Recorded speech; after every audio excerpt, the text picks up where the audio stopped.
You may be wondering why we're talking about election integrity for North Carolina.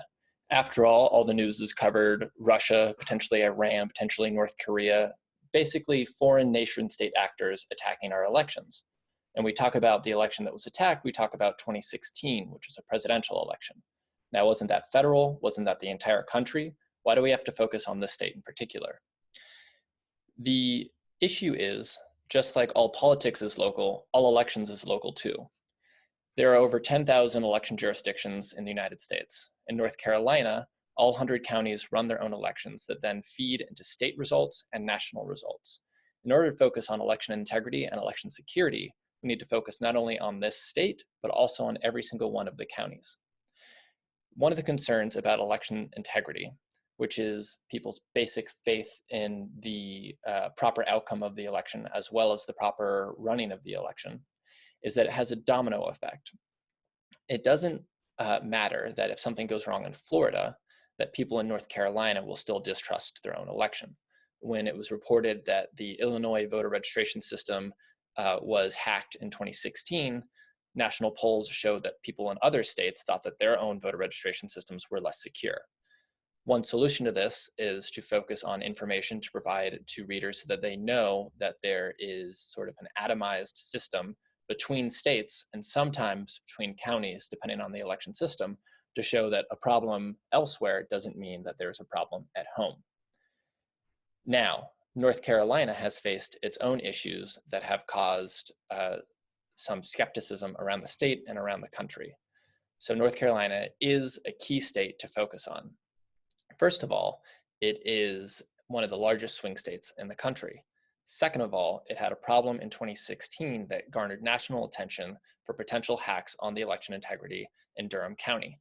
The electronic poll books went down, and while several years of investigations later show that it was probably a problem with election official error programming the poll books, there were enough things that were vague or improperly done that increased scrutiny, skepticism, and distrust. And the several years it took to investigate and make public the investigation did not necessarily help. In addition to that, we also have a very public domestic threat to our election integrity in the North Carolina 9th Congressional District. That fraud consisted of the harvesting of mail-in absentee ballots, changing or providing for the voters a new selection on the ballot. And when that was discovered, widespread vote harvesting out of Bladen County, the state reran that election. So North Carolina has a history of both domestic and the perception of international intervention into our elections. On top of that, there are other concerns about the integrity of the state's elections, namely gerrymandering and voter ID requirements. These are somewhat ancillary to the key focus of the issues of election integrity, but they do feed into public perception of how much they can trust their democracy and trust their election. Now, our politicians in this state have also fed into theories of poorly run, poorly administrated elections with sometimes overstated or exaggerated claims of fraud in the election. National claims about fraud in election for people who vote illegally have played out in the state as well. That was part of the McCrory campaign's fight against the Cooper campaign's victory in 2016. In addition, at the 2016 Republican viewing party on the night of the election, when Durham County results were delayed and then came in late, there were statements made by the executive director of the North Carolina GOP party stating that the results were implying that the results were deserving of skepticism. To this day, according to State Board of Elections officials, Republicans across the state feel that the 2016 election was stolen largely because of inconsistencies out of Durham County, which have been shown to not be accurate. the claims were not accurate. On top of this, you have a divisive national candidate in President Trump who has claimed that millions of voters have voted illegally in the country without any real information to back that up.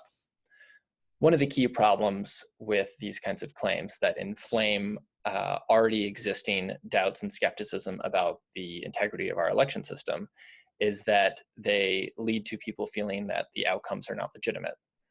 The way a democracy works is that it only functions if people believe that their vote counts as a legitimate vote.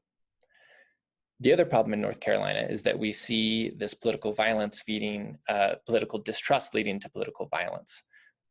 After President Trump was elected, the KKK announced that they were going to have a rally in North Carolina, and that prompted a much larger response by Antifa activists.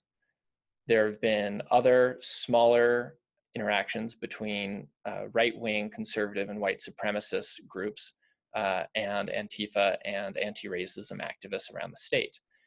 These issues have been focused on Confederate statues and the removal of them from public spaces. But as we've seen in our politics over the last several years, those conversations are only slightly separated from the actual conversations about the integrity of our democracy and the outcomes of elections themselves. Now, in order to prevent violence, in order to limit misinformation, and in order to increase trust in the election, Carolina Public Press believes that proactive investigations and proactive reporting and the dissemination of information is key in minimizing the risks that are posed by these various threats.